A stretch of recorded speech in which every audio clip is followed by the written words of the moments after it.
नमस्कार दोस्तों, आज की इस वीडियो में जानेंगे बीएलओ जो गणना प्रपत्र देकर गए हैं, क्योंकि आप जानते हैं इलेक्शन कमीशन ऑफ इंडिया की तरफ से 2025 एसआईआर शुरू हो चुका है। तो इसमें उन महिलाओं को बहुत दिक्कत हो रही इस फॉर्म को भरने के लिए जिनकी शादी हो चुकी है। वो अपने मायके की जानकारी कैसे प्राप्त करें, कैसे इसमें जानकारी भरें, कैसे इस फॉर्म को भरें, पूरी डिटेल में आपको इस वीडियो के माध्यम से सटीक तरीके से आपको बताऊंगा। और आपको पूरा वीडियो देखना है। यदि आप थोड़ा सा भी स्किप करेंगे तो आपका जो जानकारी है वो अधूरा रह जाएगा। और इस फॉर्म को भरना ज़रूरी है। यदि आप ये फॉर्म नहीं भरते हैं तो आपका जो वोटर लिस्ट से नाम है वो काट दिया जाएगा और आपको जो लाभ है वो आगे चल के नहीं मिलेगा। तो मैं आपका दोस्त उत्तम Kushwaha A to Z education channel में बहुत बहुत स्वागत करता हूं। यदि आपको वीडियो अच्छी लगे तो लाइक ज़रूर कर देना और शेयर करना सभी लोगों तक, ताकि वो लोग भी इस फॉर्म को भर सकें घर बैठे ही। और उसके साथ साथ में मैं आपको बताऊंगा जो वोटर लिस्ट है 2003-2002 की, उसको आप डाउनलोड कैसे करेंगे, ये पूरी जानकारी मैं आपको बताऊँगा। तो आपको बने रहना है और इस चैनल को सब्सक्राइब जरूर करें, बेल आइकन प्रेस करें, ताकि इसकी लेटेस्ट अपडेट है वो आपको मिलते रहें। और मेरे व्हाट्सअप चैनल को ज्वाइन करें ताकि आपको लेटेस्ट जानकारियाँ नई नई योजनाओं से संबंधित, टैक्स से संबंधित, एजुकेशन से संबंधित, जॉब से संबंधित मिलती रहें। तो ज्वाइन जरूर करें, उसका लिंक मैं आपको कमेंट बॉक्स में पिन कर दूंगा। तो ज़्यादा देर न करते हुए इस वीडियो को स्टार्ट करते हैं। तो यहाँ पर आप देखेंगे इस प्रकार का फॉर्म आपको देखने को मिला होगा। जो आपके बीएलओ हैं वो आपको फॉर्म देकर गए होंगे। तो इस फॉर्म को वो महिलाएं कैसे भरेंगी जिनकी शादी हो चुकी है, मायके की जानकारी कैसे प्राप्त करेंगी, कैसे कहाँ कहाँ पे क्या जानकारी भरनी है, वो मैं आपको यहाँ पे बताता हूँ। तो यहाँ पे ध्यान देने वाली बात है, मैं यहाँ पे बता रहा हूँ जिन महिलाओं की शादी हो चुकी है और उनका जो नाम है वो पिछले एसआईआर वोटर लिस्ट में नहीं है, उनकी जानकारी कैसे आप यहाँ पे भरेंगी वो मैं आपको यहाँ पे बता रहा हूँ। तो आप अगर इस कैटेगरी के अंतर्गत आते हैं तभी आपको पूरा वीडियो देखना है, नहीं तो आप दूसरी कैटेगरी के अंतर्गत आते हैं तो उसके ऊपर मैंने एक अलग से पूरा वीडियो बनाकर रखा हुआ है। उसका लिंक मैं डिस्क्रिप्शन में या आई बटन में दे दूंगा, तो आप क्लिक करके पूरा देख लेना है। तो यहाँ पे उन्हीं को फॉर्म आगे भरना है, पूरा देखना है जिनका शादी हो चुका है और मायके की जानकारी कैसे भरेंगे, पूरी विवरण मैं आपको आगे बताऊँगा। तो उन्हीं को ये वीडियो देखना है, ध्यान देने वाली बात है, तो आपको ध्यान देना है पूरा। तो यहाँ पर आप देखेंगे, मैं आपको पूरा दिखाता हूँ जूम करके। जैसे कि आप यहाँ पर देखेंगे, यहाँ पे पूरी जानकारी आपको देखने को मिलेगी। जिनका फॉर्म होगा उनकी जानकारी यहाँ पे आपको देखने को मिलेगी। और यहाँ पे जो आपके बीएलओ हैं उनका नाम और मोबाइल नंबर देखने को मिलेगा। यदि आप उनसे संपर्क करके हेल्प करके भर सकते हैं तो आप उनसे संपर्क कर लीजिए। और यहाँ पे QR मिल जाएगा, फ़ोटो देखने को मिलेगा आपका जो अभी वोटर ID कार्ड में होगा। और वर्तमान का फ़ोटो आपको यहाँ पर लगाना है। जी हाँ, आपका जो लेटेस्ट फ़ोटो है वो आपको यहाँ पर चिपकाना है। और यहाँ पे आप देखेंगे नीचे, अब यहाँ पे जो कॉलम्स दिए गए हैं यहाँ पे आपको पूरी पर्सनल डिटेल्स है वो आपको यहाँ पर भरनी है। जैसे कि यहाँ पे आपको अपना जो जन्म तिथि है वो आपको यहाँ पे डाल देना है।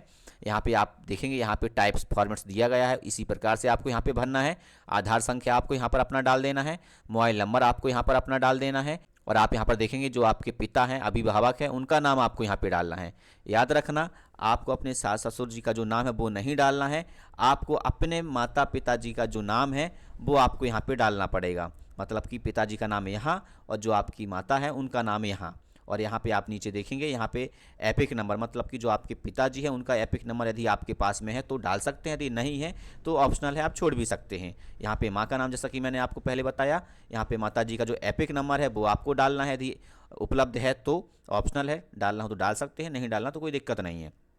और यहाँ पर आप देखेंगे यहाँ पे जो आपके पति हैं उनका नाम आपको यहाँ पर डाल देना है। और जो आपके पति हैं उनका जो एपिक नंबर है, वोटर ID कार्ड में एपिक नंबर आपको देखने को मिल जाएगा, वो आपको यहाँ पर डाल देना है यदि उपलब्ध है तो, नहीं तो छोड़ भी सकते हैं। और आप यहाँ पे नीचे आएंगे थोड़ा तो यहाँ पर आप देखेंगे पिछले एसआईआर की मतदाता सूची में मतदाता का विवरण।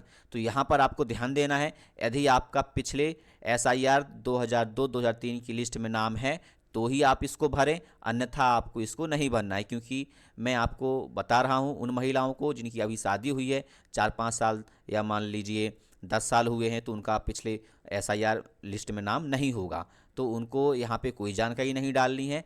तो यहाँ पर आप देखेंगे यहाँ पे आपको अपनी जानकारी डालनी है, पिछले कॉलम में दिए गए रिश्तेदार का विवरण पिछले एसआईआर के अनुसार। तो मैं आपको बताना चाहता हूँ, आपको अपने मायके के जो लिस्ट है, मतलब कि जो आपके पिताजी की लिस्ट है वो आपको निकलवानी है, या आप ऑनलाइन भी निकाल सकते हैं। उसका लिंक मैं आपको डिस्क्रिप्शन में दे दूंगा कि आप अपना या अपने पिताजी का या आप अपने फैमिली का, किसी भी व्यक्ति का, किसी का भी आप निकाल सकते हैं ऑनलाइन घर बैठे ही। उसका पूरा PDF पिछले 2003-2002 का एसआईआर का जो है वो आपको मैं लिंक दे दूंगा डिस्क्रिप्शन में। और आई बटन में भी आपको मैं बता दूंगा कि उसको डाउनलोड कैसे करना पड़ता है, उसके ऊपर मैंने वीडियो बनाया हुआ है, तो वो भी मैं आपको दे दूंगा। तो आपको क्लिक करके डाउनलोड कर लेना है। और उस लिस्ट में उस पीडीएफ में आपको देखने को मिलेगा जो आपके पिताजी हैं, मतलब कि जो महिला इसको भर रही हैं, इस फॉर्म को भर रही हैं, उनको अपने पिताजी का नाम उस लिस्ट में ढूंढना है और उस लिस्ट में देखना है आपको। और देखने के बाद जैसा नाम उसमें लिखा हुआ है सेम वैसा ही नाम यहाँ पर डाल देना है। और उनका जो एपिक नंबर है वो भी देखने को मिल जाएगा उस लिस्ट में, वो आपको यहाँ पे डाल देना है यदि उपलब्ध हो तो, नहीं है तो कोई दिक्कत नहीं है, छोड़ भी सकते हैं। और आप यहाँ पर देखेंगे, ध्यान देने वाली बात यहाँ पर है, रिश्तेदार का जो नाम है, मतलब कि जो आपने अपने पिताजी का नाम डाला है तो पिताजी के पिताजी का नाम, मतलब कि आपको अपने दादाजी का नाम यहाँ पर डाल देना है। और रिश्ता, मतलब कि इनका रिश्ता क्या है इनसे, तो पिता हैं तो पिता यहाँ पर आपको लिख देना है। और यहाँ पे जिला डाल देना है। और आपको यहाँ पे ध्यान देना है, जिला आपको अपना नहीं डालना है, जो पिछली वोटर लिस्ट SIR 2002-2003 का आपने डाउनलोड किया है उसमें जो जिला होगा वो जिला आपको यहाँ पे डालना है। पिछले SIR के अनुसार ही आपको यहाँ पे पूरा विवरण डालना है, मतलब कि जिला डाल देना है। और राज्य का नाम आपको डाल देना है। विधानसभा निर्वाचन क्षेत्र का नाम जो था वो आपको यहाँ पे डालना है। और विधानसभा निर्वाचन क्षेत्र की संख्या जो है वो आपको डाल देनी है, वो आपको उसी लिस्ट में मिल जाएगी देखने को। और भाग संख्या और क्रम संख्या, वो लिस्ट भी मैं आपको दिखाई देता हूँ किस प्रकार से वो आपको दिखेगी। ये देखिए, इस प्रकार से आपको देखने को मिलेगी। तो यहाँ पे विधानसभा क्रमांक संख्या जो है वो आपको देखने को मिल जाती है, भाग संख्या आपको यहाँ पे ऊपर देखने को मिल जाएगी। और यहाँ पे यदि आपके पिताजी का नाम मान लीजिए यहाँ पे मिल गया, तो यहाँ पे जो नाम जैसा दिया है बिल्कुल सेम वैसे ही नाम, और उनके पिताजी का सेम वैसे ही, और जो उनका रिश्ता मैंने बताया वो आपको डाल देना। और क्रम संख्या जो आपको मैंने बताई थी वो क्रम संख्या आपको यहाँ पे मिलेगी देखने को। जो आपकी क्रम संख्या वहाँ पे दी गई है वो क्रम संख्या यहाँ पे आप देखेंगे मतदाता क्रमांक में, वो क्रम संख्या आपको यहाँ पे डालनी है। जैसे कि आपके पिताजी का नाम यहाँ पर है तो उनका जो क्रम संख्या है वो यहाँ पे कहलाएगी, यहाँ पे लिखी होगी, तो वो क्रम संख्या आपको यहाँ पे डाल देनी, मतलब कि कितने नंबर पे आपके पिताजी का नाम है इस लिस्ट में, तो वो संख्या आपको यहाँ पे देखने को मिलेगी। तो वो आपको अपने इस फॉर्म में यहाँ पे क्रम संख्या में डाल देनी है। तो ये पूरा विवरण आपको इस प्रकार से मैंने आपको बताया, जैसे ही वो वैसे ही आपको यहाँ पे भर देना है। और नीचे आप आएंगे तो यहाँ पे आपको अपने सिग्नेचर और अंगूठे का जो निशान है वो आप यदि लगाते हैं तो वो आपको लगा देना है। और यहाँ पे आप देखेंगे बीओलो के जो सिग्नेचर है वो यहाँ पे होंगे। जो आपको फॉर्म है, 2 फॉर्म दिए गए होंगे, दोनों में सेम जानकारी भरनी है और आपको अपने सिग्नेचर भी करने हैं और बीओलो से भी आपको अपने सिग्नेचर करवा लेने हैं जहाँ पे उनको करने हैं। यहाँ पे सिग्नेचर होंगे उनके दोनों फॉर्म में, तो एक आपको अपने पास रखना है और एक आपको जमा कर देना है। तो इस प्रकार से पूरी जानकारी मैंने आपको बताई।